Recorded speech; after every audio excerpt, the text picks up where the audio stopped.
titled Devanagari Typography Tools for Word Processors. For my P1 project, I have designed a proposal for digital Devanagari typography tools integrated within word processors like Google Docs with the core intention of empowering computer literate users without formal design training to create good functional Devanagari typesetting with ease. So word processors were chosen as the medium since they are extremely popular and accessible. A majority of professional work and personal writing in the digital age takes place on word processors. Thus, they serve as an important digital interface for design intervention aimed at novices. In this project, I'll be leveraging Google Docs as the platform to build on since it's very popular, accessible through the web, and free with a Google account. Good typography is valuable for those who wish to communicate clearly and add an aesthetic value to their message, but few have access to the tools and expertise needed to achieve good typography, especially with Indic scripts like Devanagari. We deserve to be able to articulate our ideas as best as possible, as effortlessly as possible. That is why I believe that this project deserves consideration, and this is what drives me to propose these tools. So this project is aimed at a wide section of Indian users who wish to type, edit, and format text in Devanagari. While this audience might include formally trained designers and DTP operators, the tools proposed are specifically targeted towards novices, that is, those not formally trained in typography.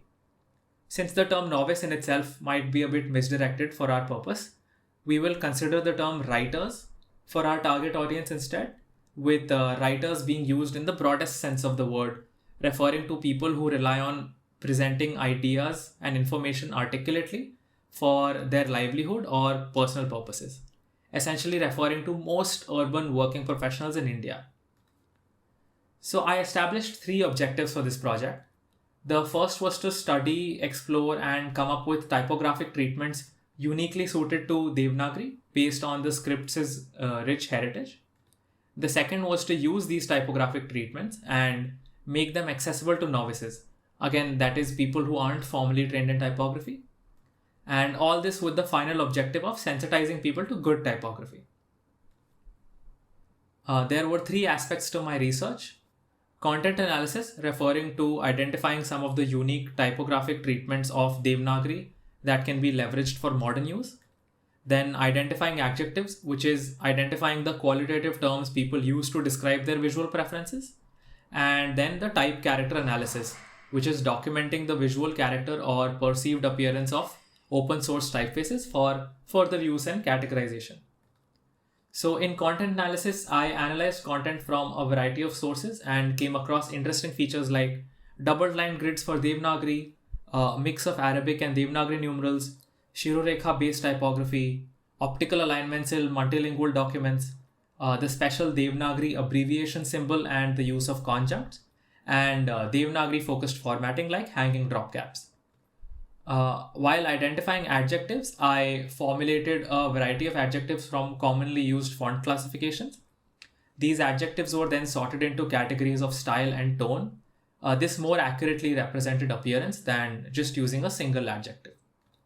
For the type character analysis, I studied 45 open source Devanagari fonts available on Google Fonts.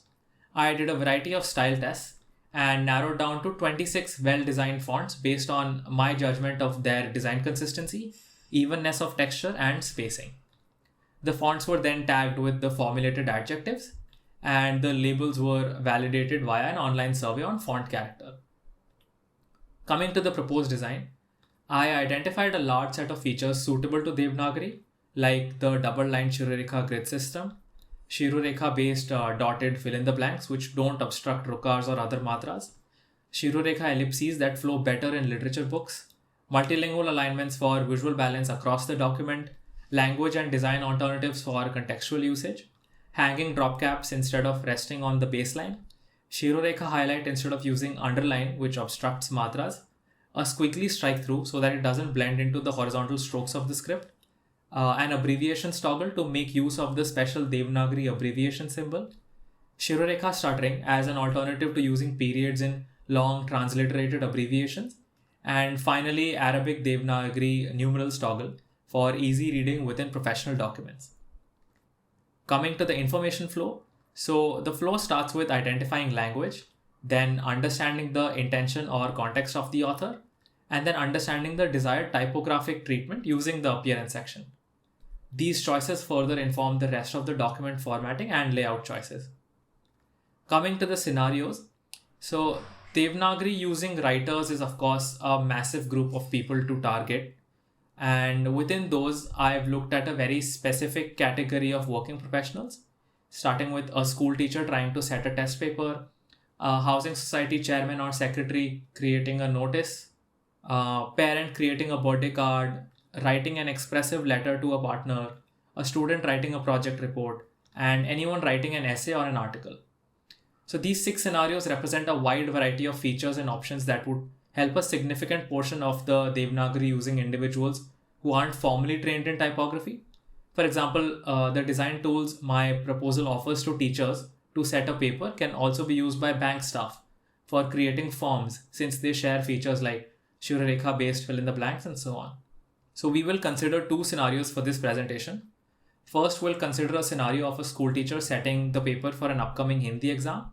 So usually teachers have old templates and accumulated question banks that they create papers from. Here I have an actual test paper created in Google Docs from an actual school. Now let's see how the paper would have looked if the teacher had used our proposed tools. So she starts with a blank document. She starts typing out the header information. And as soon as she types in Hindi, a toggle shows up on the menu bar. She continues to type the question, creating blanks using underscores. And after writing another question in Hindi, she gets a prompt asking if she would like to improve her document typography. She hovers over the toggle and it says Devanagari typography panel. She toggles it on and the panel shows up. The tool has already detected that she's using Hindi and set the language to that. Currently, the document is set to blank document.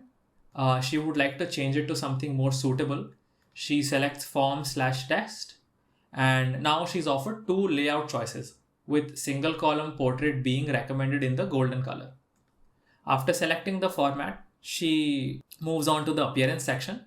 She decides she wants the test paper to be neutral style and neutral tone.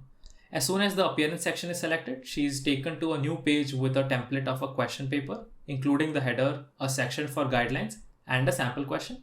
There are also more options in the panel now, all of which have been set to smart defaults, considering she wants her test to look neutral. She sees this and decides maybe neutral is too bland. She unselects the style and tone and changes it to classic and formal. And immediately the document updates with the new style. Most visibly, she notices that the font isn't bland anymore. She inputs the details into the header template, scrolls down to see what else is there in the typography panel. So apart from the basic choice of typeface, color palette, line spacing, and paragraph spacing, there are 2 toggles. One is correctly set to Arabic numerals and the other is set to multilingual typography. In the advanced section, she notices more spacing options, another set of interesting toggles already preset, and the multilingual panel toggled on and set to optically align weights and sizes. She closes the advanced section. On the document, she can click and see the header, guideline section, and the first question are 3 editable elements. There is also the new questions option, which lets her add presets for MCQ type questions, true or false, match the following, fill in the blanks, and subjective questions. She uses these to create the rest of her question. So this again is the original paper, and this is the redesigned question paper. Coming to our second scenario, we now have the secretary of a housing society creating a notice. So this is an existing notice for the addition of a new speed breaker near a gate, leading to the gate being closed. And to contrast, we will go through how the user would have designed this using our proposed tools. So in this scenario, the user is already familiar with the tool. They go to the tools menu, go to typography, and select Devanagari. And so the Devanagari typography panel opens right up. Being familiar, they immediately switch the document format from blank to notice. And the template for notice now appears with a header. The adjectives in the appearance panel have also been updated to be specific to the notice format. The user pastes the text in the header and adds a date, adds a title, and starts adding the body of the content. He now goes to the appearance panel, selects clean as a style and formal as a tone, and the document updates to match the appearance settings. So he has written all the dates and times in Devanagari, but he realizes he wants the time to be in Arabic numerals instead. So he goes to the numerals toggle and switches all the numerals to Arabic numerals. But he still wants the dates to be in Devanagari. So he selects the date, goes back to the numerals toggle and switches it. Similarly with the other two dates. Now the panel shows the numerals as mixed. He notices that the AM and PM are in all caps and they look disproportionately big in the current font. So he opens up the advanced section, scrolls down and finds the optical size alignment option under the multilingual panel and he toggles it on. So now the AM and PM have been resized by the tool to match the body text better. Scrolling down on the document, we can see that the signature section he had filled in earlier, it has the designation written as President RWA, but the abbreviation looks strange when they're transliterated as words. So he goes to the abbreviations toggle and turns it on. So now RWA has the Devanagari abbreviation symbol instead of being loose words. He now goes on to add another signature from the special menu that had appeared when he selected the document format for notice. And he adds the signature for General Secretary. In hindsight, he feels like the document looks too serious for a notice about an inconvenience caused to the residents, and he wants it to look more friendly. So he deselects formal and selects friendly, and all of his formatting carries over to the new tone. So this was the original notice, and this is what our user would have been able to make with the proposed tool. Coming to the evaluation, the original plan was to conduct a heuristic analysis with other designers first and then a user evaluation. But in the face of significant heuristic feedback and limited time, the user evaluation could not be conducted. Heuristic evaluation was conducted by 5 senior interaction design students. Each session lasted an hour and involved a cognitive walkthrough of a scenario using the prototype. The selected scenario was student writing a project report in Hindi/Marathi, with the expectation that the evaluators would be able to relate to it more and offer more pointed feedback. So the evaluators collectively appreciated that the principle of user control had been strategically upheld. Users always had the option to override the preset categories whenever they wanted.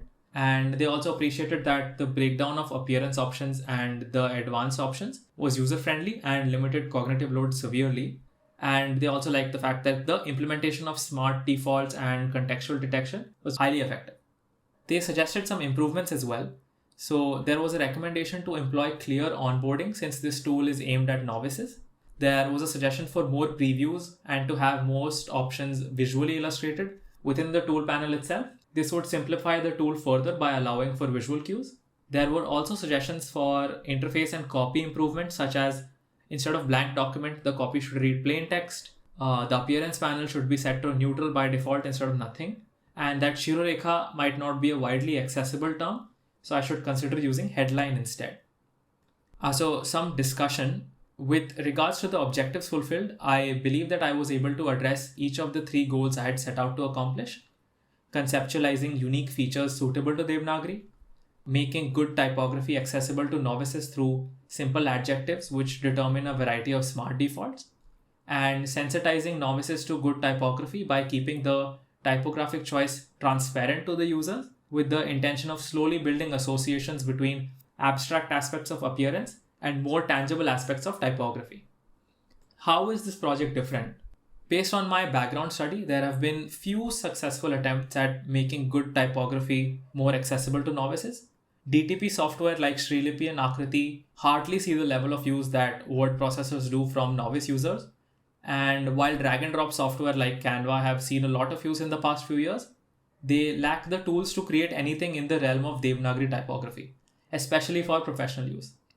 Word processors being extremely popular and accessible were chosen as the medium for this project for those reasons.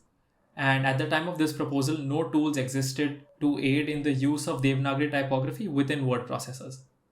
This project was proposed to address the perceived need for Devanagari typography tools for novices and an interface suitable to bring those complex tools to fruition in a document. And I would argue that it is unique in that aspect. With regards to my contribution, I think my biggest contribution was the identification of unique aspects of Devanagari typography and then formulation of the rules around those script features so that they may be used as tools in various contexts. I am no expert in Devanagari typography, so ideation for this project primarily occurred through faithful analysis of existing literature, newspaper, books, and other textual artifacts that I covered in my report. So none of the typographic features I have proposed can really be considered entirely novel, but their incorporation within existing systems of word processors was something that had not been seen before and something that I spent a lot of time and effort designing. Designing the interface to ease novices into the world of Devanagari typography posed an interesting challenge in information design, interface design, and semiotics. So ensuring users get the right feature set based on their context required a healthy background in Devanagari typography and interaction design. Considering the highly conceptual nature of my project, a significant portion of my efforts went into articulating my methodology, design decisions, and outputs, and I'm happy with the level of documentation this project has seen. And I'm confident that such rigorous notation of my work will serve as a fruitful starting point for further projects within the space of designing interactions in Devanagari typography. So some reflection. My primary learning objective for the project was to study Devanagari and learn how to design for those unfamiliar with the domain of typography by leveraging my own experience with it. My understanding of the script has come a long way over the past semester, having had the opportunity to go over lots of literature.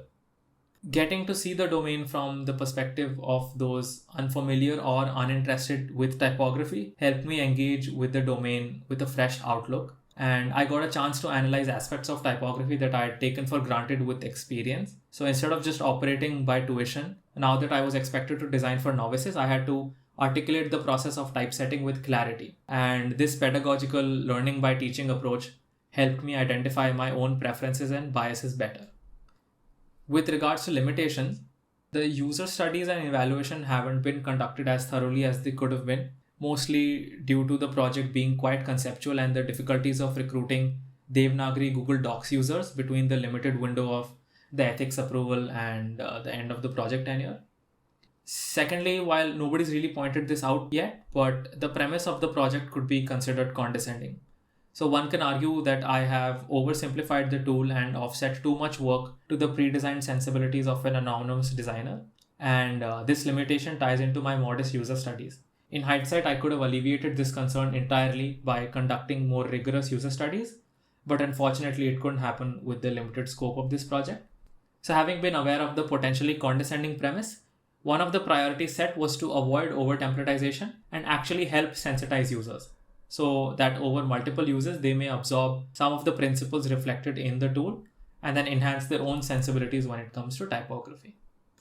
For future steps, the first is of course to evaluate the proposed tool with potential users now that it has had some heuristic feedback. It would also be interesting to see how these features work for mobile devices, which our target audience interacts with heavily. I would have liked to see the feature set I had proposed as an online web tool as well, where users would just be able to hop onto a website with their content, typeset their documents, and then export their desired outputs. And throughout the project, I have amassed lots of insights on how to create good Devanagari typography. It would have been a valuable venture for me to create and publish documentation online and sort of make that knowledge available to anybody who's interested. Thank you.